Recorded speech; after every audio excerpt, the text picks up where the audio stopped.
திமுகவுல இருந்து ஒரு எம்எல்ஏ வந்திருப்பாங்களா, ஒரு எம்பி வந்திருப்பாங்களா, ஒரு கட்சிக்காரங்க வந்திருப்பாங்களா? நான் அரசாய் 2 மாசம் கழிச்சு கனிமொழி உள்ள வருது. அது வரைக்கும் நீலகிரி உட்பட எத்தனை பேர் வந்து பார்த்தாங்க?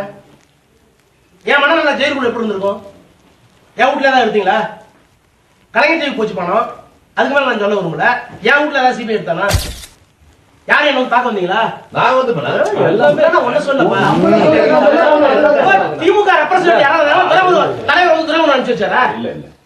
ஒரு அமைச்சர் வந்தீங்களா? நீங்க சொந்த பாசத்துல ரயில வந்திருப்பீங்க. அண்ணாவோட பல்லவன கேளுங்க. நாங்க எல்லாம் வந்தோம் சார்.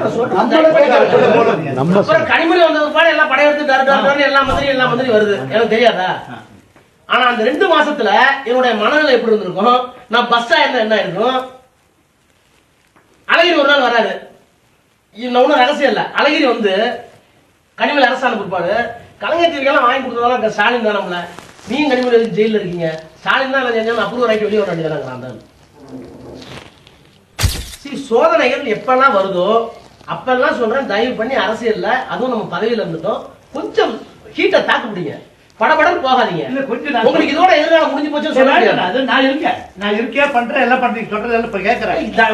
கெட்டி கேட்டுறாங்க. நான் சொல்றது கொஞ்சம் கேபினட் மினிஸ்டர் உச்ச கட்டத்துல போகாத கண்ட்ரி. நீங்க டென்ஷன் இல்ல. இருப்ப டென்ஷன் இல்ல. ஒரு டென்ஷன் இல்ல. நான் ஒட்டுமொத்த சமுதாயத்துக்கு என்ன பதில் சொல்லணும்னு கேக்குறாரு. வேற ஒண்ணும் இல்ல. அவரு ஒய்பிஎஃப் தலைவராக எந்த தகுதி இல்ல. நான் சொல்றேன் ஒய்பிஎஃப்க்கு தலைவராக எந்த தகுதி இல்ல. எப்படி தொண்டை மதிக்கலாம் தலைவர் சொல்லும் போது? தொண்டை வளர்க்காம நீங்க என்ன தலைவர் கேக்குறேன்?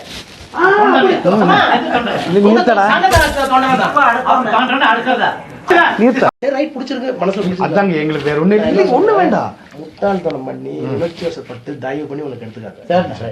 ஒண்ணு இன்னொன்னு சொல்றேன், நமக்குள்ள இருக்கட்டும். கலைஞருக்கு பிறகு கட்சி அவர்கிட்ட போகும், ஆனா ஏன் பிடி விட்டு போகாது சார்.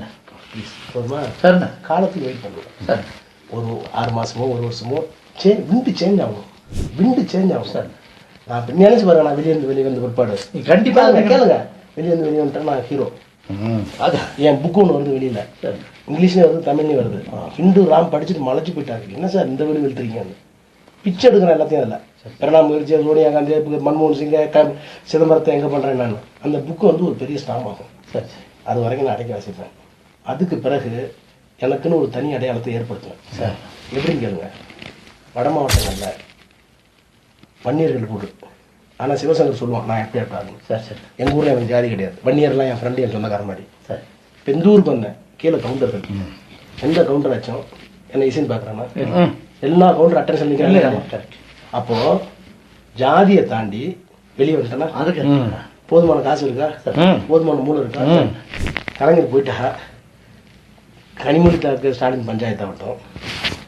இப்போ அவருக்கு தான் பெரிய பிரெயின் இருக்கா? இந்த டெல்லிக்கு போகும்போது அப்படி இங்கிலீஷ் கொட்டிட்டு வர ஒன்று. இன்னொன்று தங்கச்சி நம்ப மாட்டாரு. என்ன தங்கச்சி? கனிமொழி நம்ப உண்மையாது. அதான் கனிமொழி ஏற்றுக்க மாட்டாரு சார். சென்று விடாது.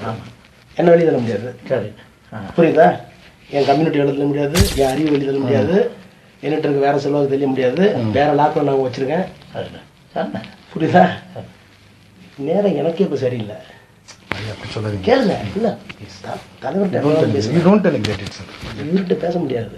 இவர் போய் முட்டிக்கிட்டு திரும்பி வர்றாரு பாரு. நினைச்சிட்டு இருக்காரு எம்ஜிஆர் நினைச்சிட்டு இருக்காரு. தலைவருக்கு பிறகுதான் ஒரு செட்பேக் வரும். எல்லா பிராமின் போட்டு அடிப்போம். சரிங்க. எல்லாம் இந்து எக்ஸ்பிரஸ் எல்லாம் அடிப்போம் அவரை போட்டு.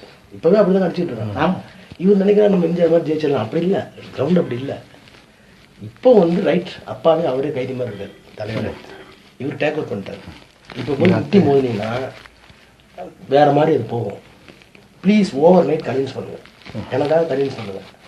வாங்க நம்ம போவோம். மூவ் பண்ண வேண்டிய இடத்துல மூவ் பண்ணுவோம். நான் தான் உங்களுக்கு நான் எவ்வளோ கரெக்டாக தான் சொல்கிறேன். உங்களுக்கு கிரீவன்ஸ் நியாயமானது, டோக்கடிங்கு கோப்படிக்கும். ஆனால் அதுதான் புத்திசாலித்தனம். ஒரு பிராமணனுக்கு நமக்குள்ள வித்தியாசம், நம்ம அறுவாலை தூக்கிறோம், அவன் அறுவாலை தூக்க மாட்டான். முடிச்சிருவாங்க அதே சைலண்டாக முடியும். நான் இப்போ வந்து அந்த பார்க்கறதுக்கு கூட அரசியல் பார்த்த உடனே வேற ஏதாவது சொல்லுவாரு. வேண்டாம், எலெக்ஷன் முடிச்சிட்டேன். எலெக்ஷன் முடிச்சு போனா இல்லை, நீ இடையில வாங்க, நான் ஸ்பீக்கர் உள்ளே போட்டு நான் என்ன பேசணும்னு காமிக்கிறேன் சார். இன்னைக்கு நைட்டு கூட காமிக்கிறேன் சார். நான் ஒளிமரவே இல்லை. ஸ்டாலின் போனை போட்டு இன்னைக்கு என்ன நடந்தது, அவங்க நியாயமானது, அவருக்கு பின்னாடி இவ்வளோ குரூப் இருக்கு. ஒன்றுன்னா சமாதானம் ஆகிட்டாருன்னு வார்த்தை வேண்டாம். சமாதானம் உங்களுக்கு கட்டுப்பட்டு வேலை பார்க்கறாரு.